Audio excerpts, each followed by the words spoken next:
যে বিএনপি শীর্ষ নেতা থেকে শুরু করে নিম্ন স্তর পর্যন্ত বিভিন্ন ক্ষেত্রে আহ, সাংগঠনিক ব্যবস্থা গ্রহণ করেছে। দলের ভারপ্রাপ্ত চেয়ারম্যান বারবার বলেছেন, কেউ যদি কোনো ফৌজদারি অপরাধ করে থাকে তাহলে রাষ্ট্রের দায়িত্ব, সরকারের দায়িত্ব তাদের বিরুদ্ধে আইনানুগ ব্যবস্থা গ্রহণ করা।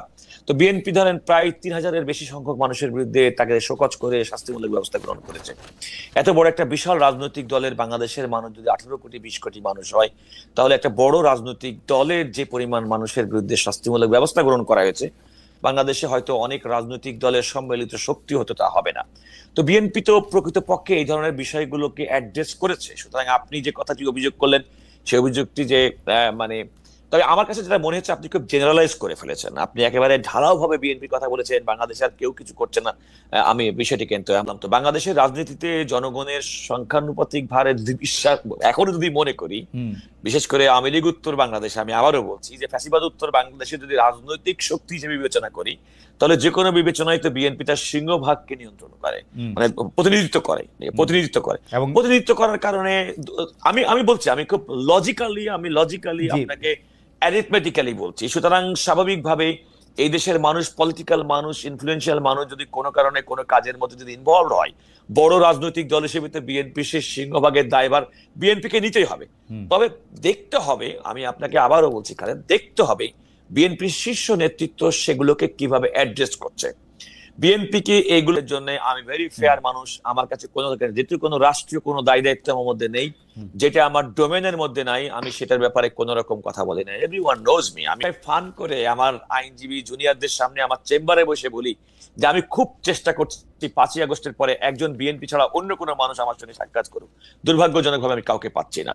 এবং অনেক মানুষকে আমি ফান করে বলি, আমার খুব খুশি হতাম যদি 5ই আগস্ট 2024 সালের আগে আপনার পরিচয় হতো। হুম। আমার যে কোনো মক্কেল ক্লায়েন্ট যদি আমার কাছে কোনো মামলার ইনস্ট্রাকশন দিতে আসে, পরের শব্দ বলার আগে আমি বলি আপনি থামেন, আমি বুঝতে পারছি, এরপরে আপনি পরিচয় দিবেন যে আপনি রাজনীতি করেন, আপনি বিএনপির আমার। কিন্তু আমার দুর্ভাগ্য যে আমার 5ই আগস্টের আগে হয়তো আপনার সঙ্গে পরিচয় হয়নি।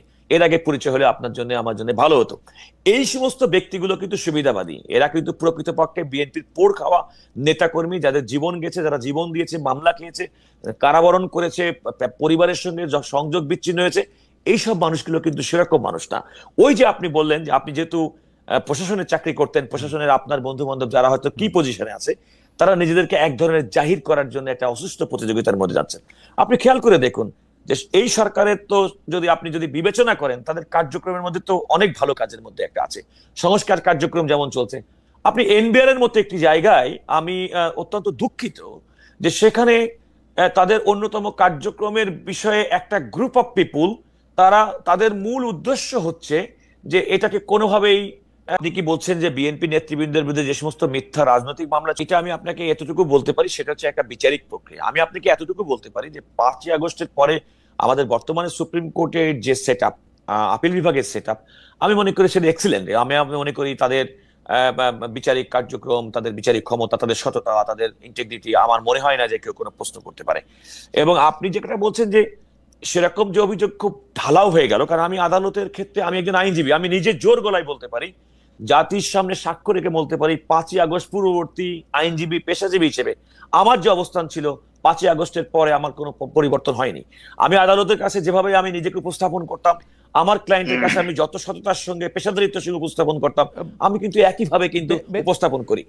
আমি আমি আপনাকে আরো স্পষ্ট বলি, হ্যাঁ। আমি মনে করি না যে আমি শুধুমাত্র বিএনপি করার কারণে আমি কোনো সুযোগ সুবিধা গ্রহণ করার চেষ্টা করি কিংবা কোনো সুযোগ সুবিধা পাই। বরং আমি যদি কোনো কারণে আদালতের কাছে নিজেকে উপস্থাপন করি, আমার পেশাদারিত্ব, আমার সরকার, আমাদের কনস্টিটিউশনালি কোর্ট কনস্টিটিউশনের দায়িত্ব হচ্ছে মাননীয় প্রধান বিচারপতির। হুম।